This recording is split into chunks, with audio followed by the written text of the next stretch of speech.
And now to find breakfast and maybe top off my resupply. The hotel room was really nice, but it seems like everything else is going wrong. My mail drop yesterday was missing a couple of days of food. Taters made a mistake as far as which carry was long, which was short. And I got a brand new filter in this box. And right out of the box, it's not letting any water through. I've never seen this happen before. So I'm gonna have to stick with a clogged filter probably. There's one place to check in town, which may have it, but their website says they're out of stock. In addition, frustratingly, my big 20K Nightcore battery that I'd had plugged in last night, I woke up to find that it was still blinking at 3 lights, aka it had frozen again. I've seen this happen a couple of times, and it's why I keep RMAing the batteries. Between the water filter, the battery, and the cable issues this morning, this was not quite the relaxing morning I was hoping for. Fortunately, one of the outfitters in town did have a Sawyer squeeze, so the brand new quick draw that didn't flow at all went into the trash, and I was off. Escaping town right before the parade starts. The trail literally runs straight through town. Per the forecast, the weather's supposed to improve for the next couple of days, but we'll see. Honestly, as I get closer to Breckenridge, that's when I'm going over Gray's Peak, hopefully. That's kind of where I'm the most concerned. That's mountain weather for you. Wait 15 minutes and get something new. Fortunately, it's not really what I wanted, but I was able to at least find a functional filter in town before I left. Otherwise, I was going to have to use that clogged one.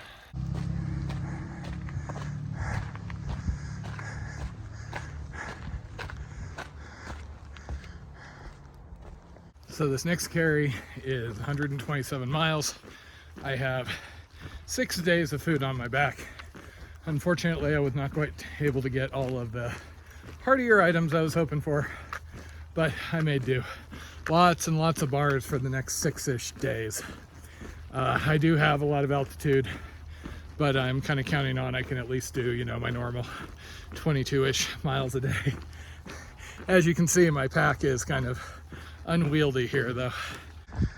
I didn't have access to a hiker box and couldn't find like a large canister, so I've got an half empty peanut butter jar, half empty canister, and then spares.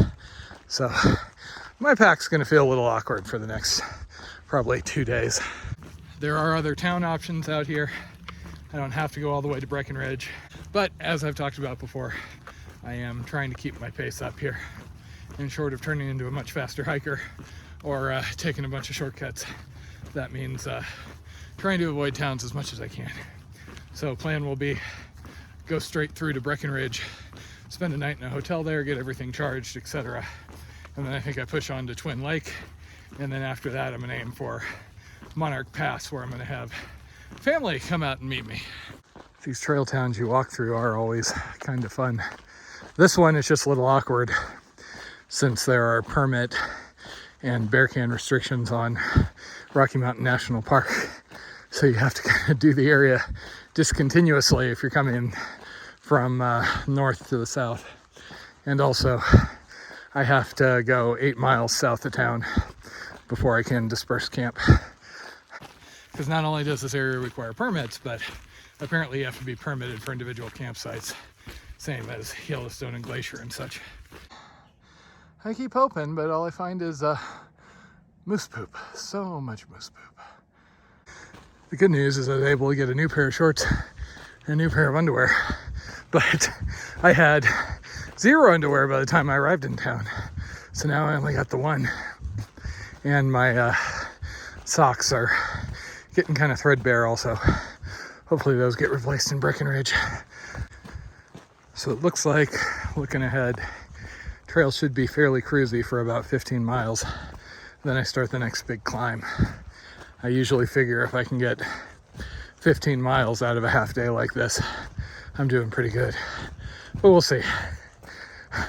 With the heavier food carry and everything, obviously the first day out of town tends to be kind of rough. So one of my quality of life improvements out here, when I upgraded to iOS 16 for my iPhone, obviously they let you modify the lock screen. Using an app called LockFlow to chain with the built-in Apple shortcut app, I now have an icon on my lock screen, which will launch far out, instead of me having to unlock the phone, swipe up, poke the icon, which it's not like that's that big of a deal, but I do it, 100 times a day. So this is an improvement. So basically I have it set up so I can launch the Marvis Pro Music app, which is like an improved Apple Music, the Audible app, since I'm always listening to that, or far out. The biggest bummer about this stop is that I entered Grand Lake on a Friday. So not only are the hotels more expensive and there are not really camping options in town, but Taters was on her way out to the Sierra for her last trip of the season. So we weren't able to talk or anything. Both out on the PCT and then last year on the AT/ECT. I was generally able to keep in pretty close contact. I've had longer runs out here where I don't have access to cell. And there were only a couple of sections like that on those other trails. 100-mile wilderness and, that last little bit of the PCT. I also didn't do laundry this stop. My shirt was the one thing. I just put it in the sink with some hand soap, switched it around, rinsed it out really good. Helps the smell a little bit. The other stuff can wait till Breckenridge at least. It was attacking people. Oh my God. Somebody ended up in the hospital and they ended up put down right before I got there. I kept running into people that said they were elk hunters. Never saw any elk, but saw so many hunters. Well, we've been able to put out. Yeah, it's like 10:30, 11.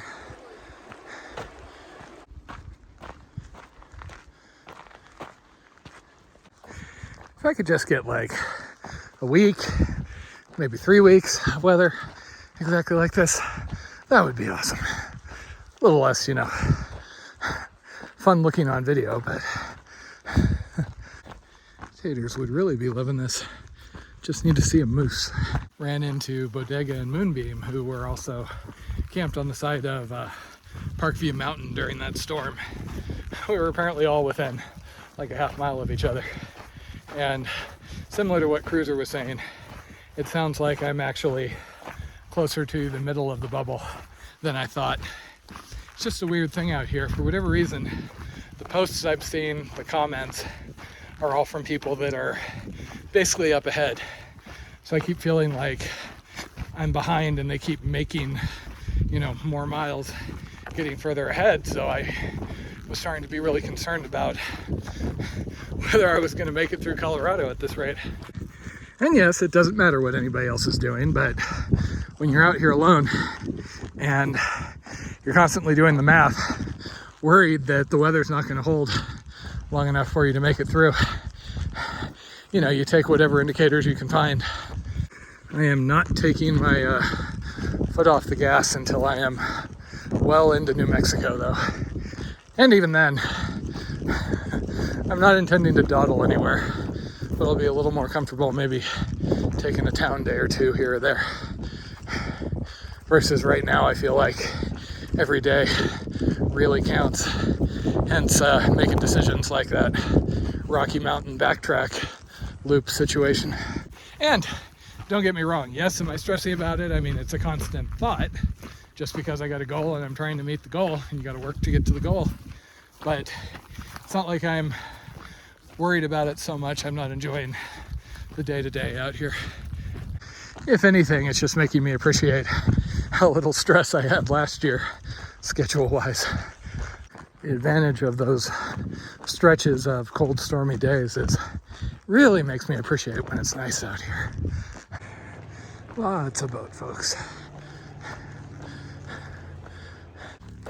I've been making pretty good time, so I'm officially past the wilderness boundary, back into the area where you can legally camp, as you can see.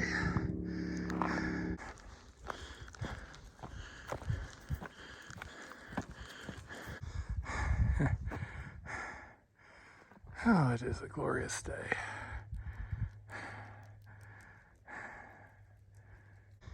And that doesn't suck too much.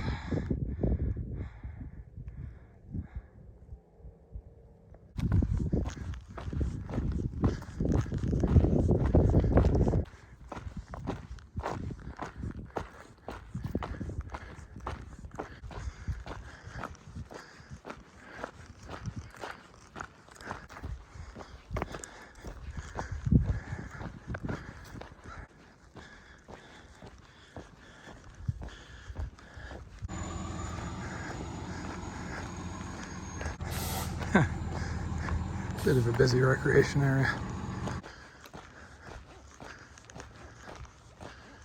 Sweet, just missed the permit requirement.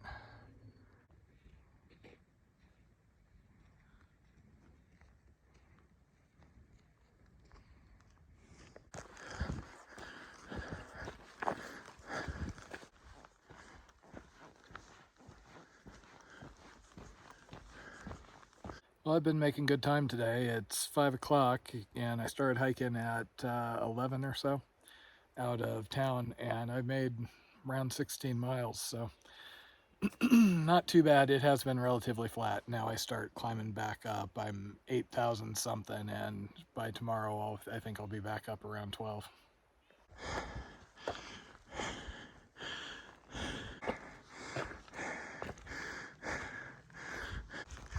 It is 7 o'clock, and quite frankly, first time I have water and a viable campsite, I'm stopping. I'm exhausted. Man, sexy new filter. Look at that flow. Not quite the flattest spot in existence, but it'll do. That new filter has me all hot and bothered, wanting to just, sit around all day and just filter lots of water. Why, yes, I have been out here for 80 plus days. How can you tell? Also, major luxury. Okay, not too bad for an out-of-town day, especially leaving at 11 p.m. Made it about 19 miles and up to about 10,000 feet. So in the morning, I'll get to doink around at 10,000 feet for about 8 miles. Then I do another climb up to 12, and there's actually a summit at around 21 miles that is up above 13. So more working. Home sweet home for the night.